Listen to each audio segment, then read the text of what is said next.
अलग अलग मत हैं। कुछ लोग कहते हैं जो उच्चैठ ये शक्तिपीठ है। पूरब दिशा के लोग बोलते हैं जो महिष्मति जो है महिष्मति की जन्म स्थली उग्रतारा शक्तिपीठ है, तारापीठ है वहाँ भी। कोई बोलते हैं जो नेपाल बॉर्डर पर, नेपाल में सीमा पर है, वो पूरब दिशा और उत्तर दिशा में है सखरा भगवती, ये शक्तिपीठ है। और कहीं कहीं वर्णन आया है जो मिथिला में भी शक्तिपीठ है। तो कौन सा शक्तिपीठ हम मानेंगे? अब वो क्षेत्रीय प्रसिद्धि होती है, अनुकृति भी होती है, प्रबलता भी होती है। जिसका प्रचार ज़्यादा हो जाए लोग उसको मान लेते हैं। बैठिए, हमने कहा ना कि भक्ति सुधा नामक ग्रंथ गीता प्रेस से प्रकाशित है, तो अपने ग्रंथागार में भी होगा। उसमें पीठ रहस्य पूज्य गुरुदेव ने एक लेख लिखा है, बहुत महत्वपूर्ण है। स्वामी अखंडानंद महाराज भी बहुत प्रशंसा करते थे। तो देवी भागवत आदि का अध्ययन करके महाराज ने लिखा किस किस क्षेत्र में कौन कौन पीठ है। कुछ नेपाल में, कुछ पाकिस्तान में चले गए, कुछ भारत में है। और मिथिलांचल तो भगवती सीता का जन्म वहाँ हुआ। शाक्तक क्षेत्र है ही, शाक्त माने शक्ति के उपासक। मिथिलांचल शैव और शाक्तक क्षेत्र ही माना जाता। शिव और शक्ति की उपासना वहाँ अधिक है।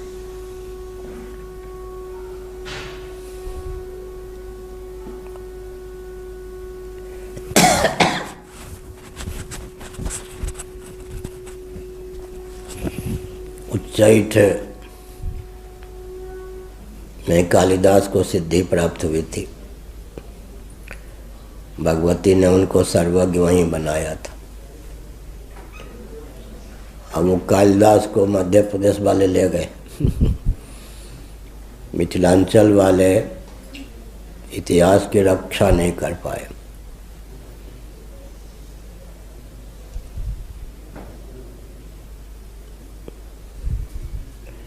अगर रविन्द्रनाथ टैगोर का एक लेख न प्राप्त होता तो विद्यापति को बंगाल वाले ले गए थे। केस चला, रविन्द्रनाथ टैगोर बंगाल के थे, उनका एक निबंध मिला, उसमें उन्होंने विद्यापति जी को मिथिला का सिद्ध किया था, तो मुकदमा में जीत गए। कालिदास पहुंच गए मध्य प्रदेश की ओर। सुरेश्वराचार्य की जन्मभूमि दक्षिण वालों ने सिद्ध कर दी। हमारे यहाँ वाचस्पति मिश्र जी के भी जन्मभूमि मिथिलांचल, लेकिन वो भी सुरक्षित नहीं रख पाए। उधर की प्रसिद्धि हो गई, उधर थे। मिथिलांचल की एक कमी रही है कि अपने इतिहास के भी रक्षा नहीं कर सके लोग। हमने कई बार जयमंत में जी जब शरीर से युक्त थे इस चीज़ को रखा था, परंतु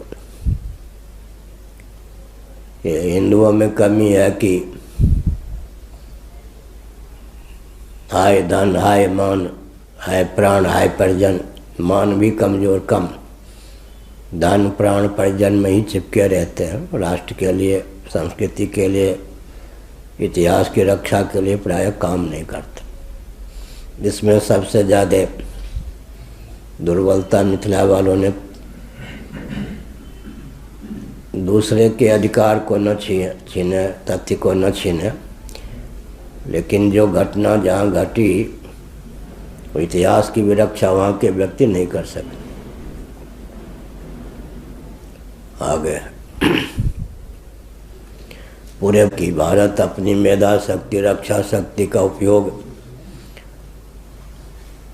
अर्थ शक्ति, श्रम शक्ति का उपयोग भारत के हित में नहीं कर पा रहा। परतंत्र भारत के शासकों ने तो लूटा ही, स्वतंत्र भारत में भी कोई ऐसा शासन भारत को प्राप्त नहीं हुआ जो भारत की मेधा शक्ति, रक्षा शक्ति, वाणिज्य शक्ति, श्रम शक्ति का उपयोग भारत के लिए हो सके या भारत के लिए भी हो सके, ऐसा कोई प्रयास किया हो। हमारी मेधा शक्ति पूरे विश्व में बिखर जाती है, बिक जाती है।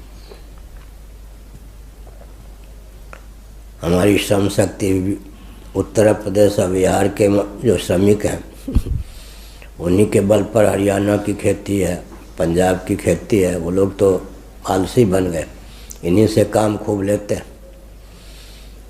तो दूसरों के लिए वरदान सिद्ध हो गए, अच्छी बात है, अपने लिए अभिशाप सिद्ध हो गए। हमारे हृदय में स्वप्न में भी कोई प्रांतीयता आदि का पक्ष नहीं है। व्यवहार में आप लोग जानते हैं, पास में रहते हैं। लेकिन ये तो कष्ट की बात है कि अपनी मेधा शक्ति, श्रम शक्ति, रक्षा शक्ति, अर्थ शक्ति की विशेषता को समझकर उसकी रक्षा, उसका उपयोग अपने क्षेत्र के लिए नहीं कर पा रहा भारत।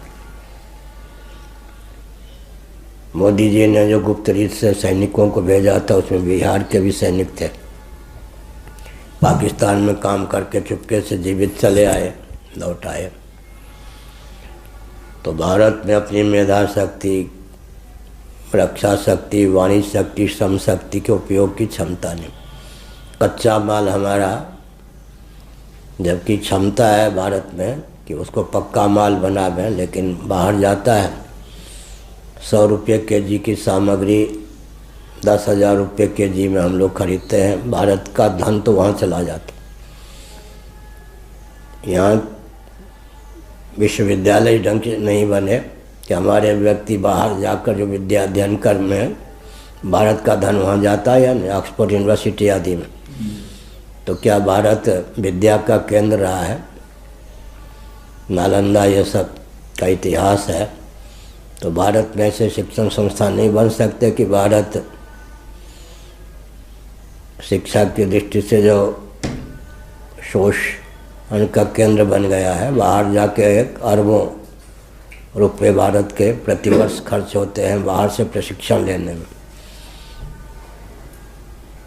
तो कोई ऐसे प्रधानमंत्री भारत को नहीं मिले जो भारत को प्रबल बनाने के लिए व्यूह रचना कर चुके हों। ऊपरी सतह पर वो लोग काम करते हैं, जनता को परख है नहीं, वाह वाह कहकर चुनाव में वो लोग जीत भी जाते हैं, परंतु भारत को सुदृढ़ करने का न अभियान है, न ज्ञान है, न ज्ञान है, न अभियान है, और कुछ